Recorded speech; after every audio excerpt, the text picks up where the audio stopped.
இந்தியாவுக்கான 3 நாள் உத்தியோகபூர்வ விஜயம் மேற்கொண்டிருக்கும் ஜனாதிபதி அனுர்குமார திசாநாயக்க புதுடில்லி ஐடிசி ஹோட்டலில் இந்திய நிதி மற்றும் நிறுவன அலுவலர்கள் அமைச்சர் நிர்மலா சீதாராமன், வெளிவிவகார அமைச்சர் எஸ் ஜெய்சங்கர் மற்றும் இந்திய பாதுகாப்பு ஆலோசகர் அஜித் டோவால் ஆகியோரை சந்தித்திருக்கின்றார்.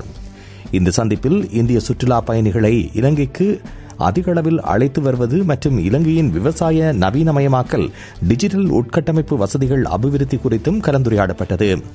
ஜனாதிபதி மற்றும் இந்திய வெளிவிவகார அமைச்சர் கலாநிதி ஜெய்சங்கர் ஆகியோருக்கிடையில் சந்திப்பு சிநேகபூர்வமாக இடம்பெற்றதோடு இலங்கையின் பொருளாதார மறுமலர்ச்சிக்கு இந்தியாவின் மிகப்பெரிய சந்தையை பயன்படுத்திக் கொள்வது குறித்தும் இதன்போது கவனம் செலுத்தப்பட்டது. அதனைத் தொடர்ந்து இந்திய பாதுகாப்பு ஆலோசகர் அஜித் டோவால் ஜனாதிபதி அனுர்குமார திசாநாயக்கவை சந்தித்து வலயத்தின் பாதுகாப்பு குறித்து கலந்துரையாடினார். இதன்போது வெளிநாட்டு அலுவலர்கள், வெளிநாட்டு வேலைவாய்ப்பு மற்றும் சுற்றுலாத்துறை அமைச்சர் விஜித ஹேரத், தொழில் அமைச்சர் மற்றும் பொருளாதார அபிவிருத்தி பிரதி அமைச்சர் பேராசிரியர் அனில் ஜெயந்த பெர்னாண்டோ உட்பட்டோரும் கலந்து கொண்டார்கள்.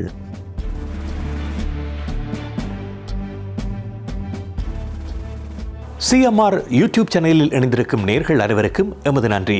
காமெண்ட்ஸ் பகுதியில் உங்கள் கருத்துக்களை தெரிவிக்க தவறாதீர்கள். முக்கிய செய்திகள், காணொளி தொகுப்புகள், நேர்காணல் என பலதரப்பட்ட அம்சங்களையும் உங்களுக்காக தருகின்றது சிஎம்ஆர் யூடியூப் சேனல். சிஎம்ஆர் என்று சர்ச் செய்து எமது யூடியூப் சேனலை சப்ஸ்கிரைப் பண்ணுங்கள். உங்கள் உற்றார் உறவினர் நண்பர்களோடும் இந்த காணொளி தொகுப்புகளை பகிர்ந்து கொள்ளுங்கள். அருகில் இருக்கின்ற முக்கிய காணொளி தொகுப்புகளையும் தவறவிடாமல் பாருங்கள்.